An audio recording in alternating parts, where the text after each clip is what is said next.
Oh, hello. This is Monica. Hi. I have been having technical difficulties. I cannot believe it because I was so excited about this session today. I actually got here like a half an hour early and had all the technical difficulties worked out.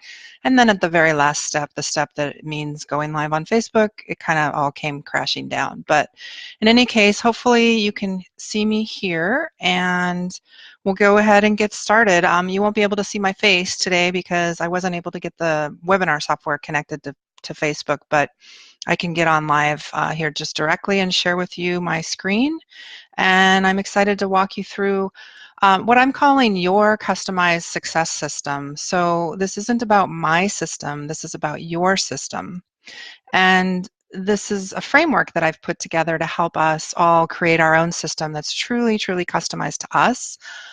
This can be used for individuals, by individuals, and it's also useful for groups or teams and even organizations. So let's go ahead and get started. Oh, at the end, I would love to get your feedback. Go ahead and type questions in as they occur to you. If you have any questions, if you're joining us live. And yeah, I look forward to answering any and all questions at the end and getting your feedback. This truly is a work in process. I'm excited about this because it's new for me. However, it brings together a lot of experience and a lot of years of thinking about personal productivity and success and personal growth. Okay, so why are you here watching this? Let's see. I think that you're here because you are already successful. I mean, you're on a group called Make Great Happen with Cardsmith, so you're already thinking about personal growth and success and productivity. But what I want to do is give you a framework to help us continually improve and continually grow. All right, so because I'm so passionate about productivity and success and personal growth, I get a lot of emails, and almost every day I get an email that says, something like this, the 33 daily habits of highly successful people, and that you probably don't have, which is essentially what they're saying there in the parentheses. Or here's 21 time management tips to hack productivity.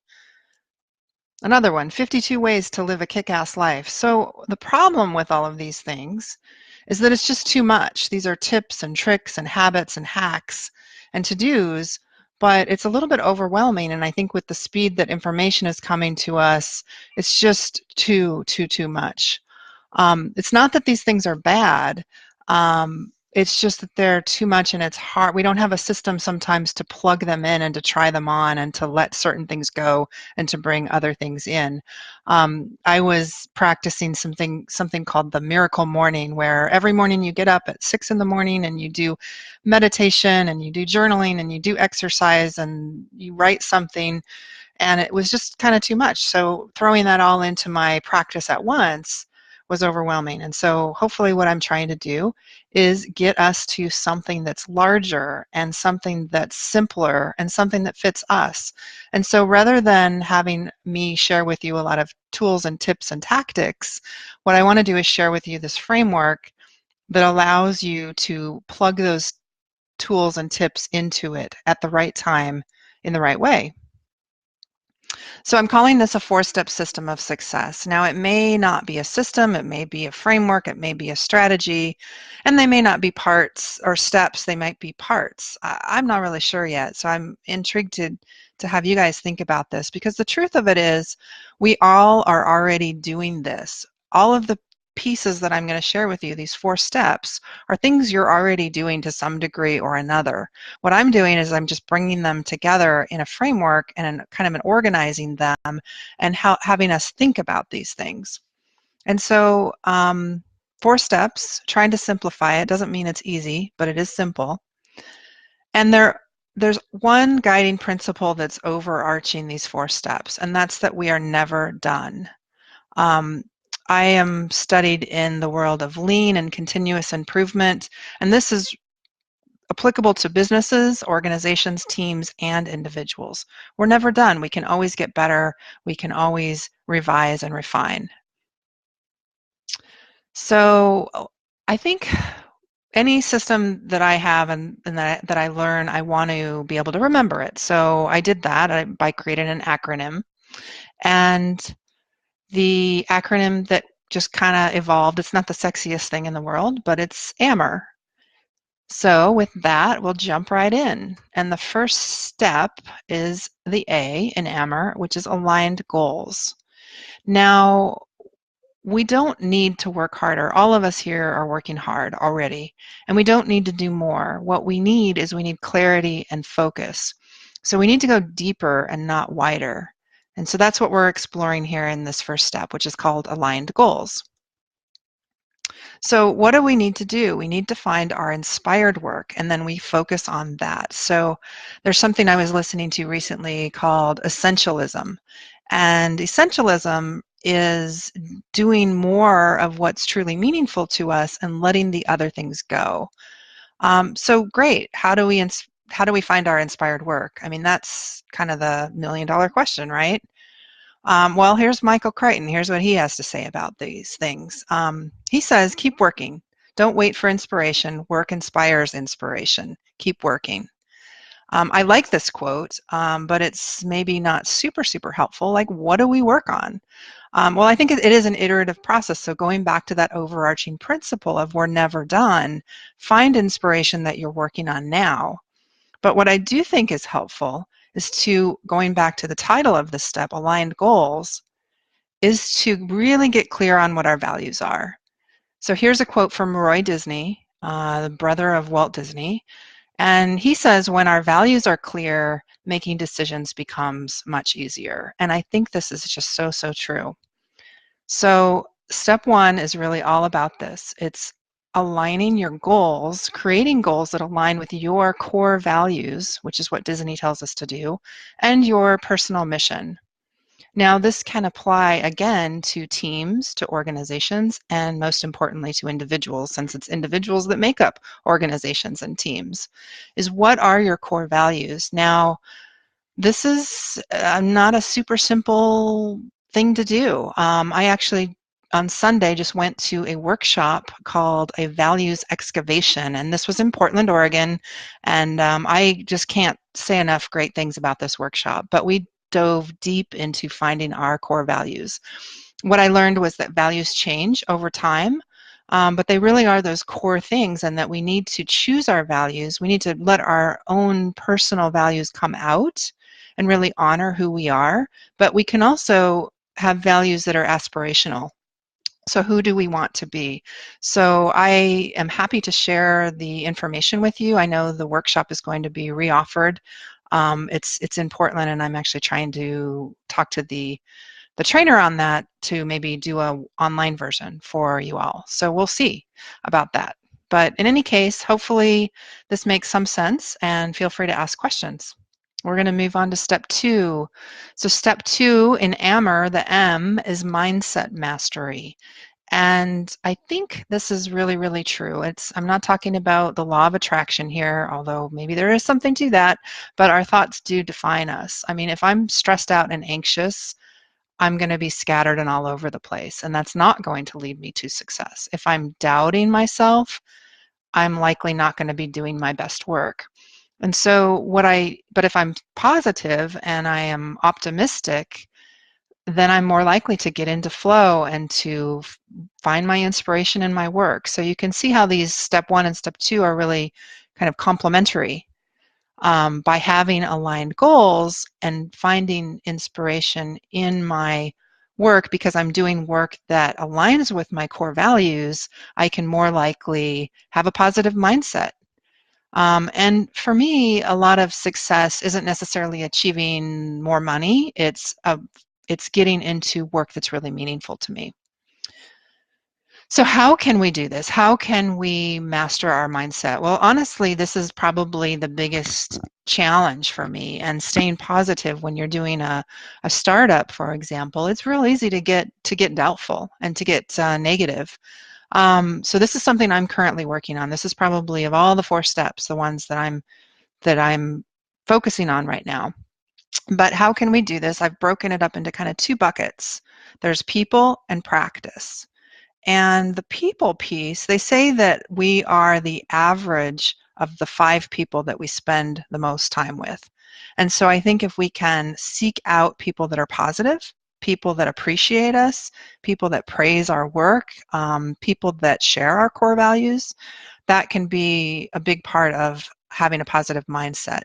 Someone came into my life recently, and she's just been amazing in helping me get a more positive mindset. And so that is, I think, it's one of those things that you'll get a boost in this if you seek out people. And if you don't have friends or family or people that you hang out with that are inspiring you and that are positive and help you master your mindset just by being around them, there's plenty of podcasts and videos, and you can virtually hang out with people, whether you know them or not. But focus on that. And then the second P is practice. And so this encompasses things like meditation, mantras, mindfulness, whatever practice that you find. But having practices, a friend of mine, Krista King, who has Fitlandia, she has developed her own way of mindset mastery called mind zoning. And it's kind of a very cool hybrid between mindfulness and hypnosis and positive affirmations and mantras. And I don't want to speak too much to that work, but there are a lot of different flavors of this, but practice something. Have a mindset practice. Step 3, and here's really where my experience has been focused throughout my career, and that's on execution systems. And what an execution system should do, a good one, should help you do these things. It should help you set priorities. So once we have those aligned goals, which goal is most important? And they say a lot of times, don't try to have too many goals because you'll probably not achieve any of them. And so I think that's really key, is prioritizing what goals we're going to work on. And then within those goals, how are we going to get there? So what needs to be done? And I think visualizing what needs to be done is a key part of an execution system. It should help you track your progress, and then it should also help you manage your time. And I added to the manage time and managing energy, because I think it is not just about time, it's about energy. You need to learn and improve and understand at what point of the day, at what point of the month, maybe the phase of the moon might affect your energy, and when are we our most creative, and we want to schedule time to be doing our most inspired, passionate, creative work is really, really key. So I had hoped to be on camera today and I could actually show you a couple components of my execution system, but I can't do that. So I do have one piece of my personal execution system, and this is a personal Kanban. So I've been using personal Kanban, I don't know, for about 8 years, I guess. And we're not going to go deep into how to do this specifically, but I happen to use Cardsmith. You can do this on Post-it notes. You can do this on other softwares, but this is what I use. And again, this is not the execution system. This is part of it. So other parts of my execution system are my planner. I actually use a hard copy planner, and that's what I wanted to show you. It happens to be a Rituals for Living dream book and planner, and I use that in combination with my Cardsmith Kanban, because I use that to help me time box things and schedule my time and make sure I manage my time and my energy appropriately. I also use a Google Calendar because I need to share my calendar with others on my team and with my husband. I use a notebook. I use a Pomodoro timer so that I can do these 25-minute bursts. The point isn't, what tools that I'm using. I'm not trying to teach you my tools. What I'm trying to say is that you need an execution system. It should help with these things, and it's your system. And again, with the overarching principle of we're never done, this is something that we can reflect on and improve as we go forward. Which leads us, here's another example of an execution system for a large company.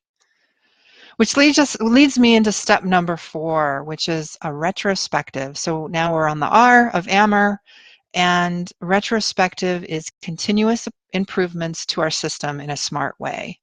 So you can see this is pretty simple. We talked about that overarching principle of we're never done, and this ties directly into that. And so this comes from Scrum, interestingly, and if you don't know what that is, that's fine. Don't worry about it. If you do know what it is, you'll be able to relate to this very directly. But Scrum is a methodology that comes out of Agile, which comes out of Lean, and it was developed for managing software projects originally.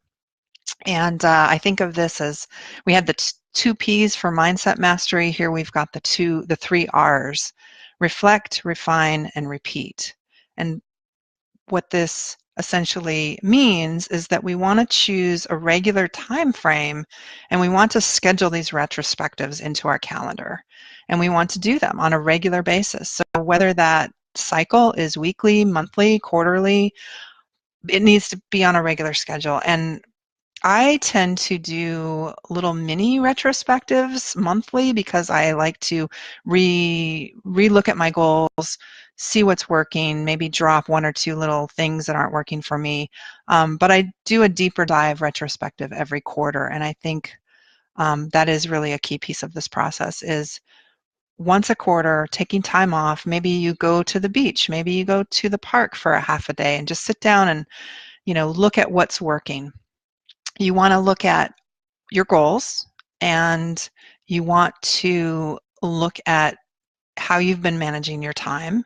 You want to look at your mindset. So all of those three previous steps, look at all of those things. And maybe you had the three goals and you wanted to get halfway to one goal and you wanted to get all the way through the other goal. You're looking at how much did I do. But you're also, in addition to just looking at your goals and what you achieved, you're looking at your process. So what could I do in my process that will make me go further, go faster, do better the next time, in the next cycle, if you will. And by the way, in Scrum, those cycles are called sprints. So essentially what we're doing is life sprints. And I think the 4 questions that are super helpful when we're doing this retrospective with ourselves, if we're doing this work as an individual, is these 4 questions. So what worked? What didn't work? And then very closely related to that is what should I stop doing? So if something's not working, is it not working because I'm not, truly committed to it? Do I not have the discipline? Or maybe it just doesn't fit me and I should stop doing it. So these are the 4 questions: what worked, what didn't work, what should I stop doing, and what should I continue doing? And that is the end of the presentation. This is, I don't know if there's any questions that anyone has or anything we want to discuss. I really, really would appreciate any feedback. Oh, I do actually have a challenge for you all if you're watching this either now or later, and that would be to, after this presentation is done, just take 10 minutes and do a little self-evaluation. Go through the 4 steps and see, how am I doing? You're doing all these things already. I know you are, but think about what of those 4 steps do I maybe need to work on and improve. So maybe do a little mini retrospective on your system and organize it and think about this. And then after you do that, I would love to have you come back and give us some comments because this truly is a work in process. I think this is something that a lot of people are not talking about. There's, like I mentioned earlier in the presentation, we're bombarded every day with tips and tricks and hacks, and there's self-help gurus all over the internet, but they're telling us a lot of things that we should do. And what I think is important is that we make our own system and we get into a cycle of continuous improvement with it. So that's my challenge to you. You can start using this idea today. Think about, do I have core values? Do I have goals that are aligned with my values? How is my mindset? How is my execution system? And really kind of just plan out, like maybe you want to look at and improve something by 5%. Make a little goal for yourself to improve your mindset by 5% and see where that leads us. I don't see any questions in the comments, so I think we are going to sign off. I look forward to having your feedback. Really appreciate it. Thanks. Bye-bye.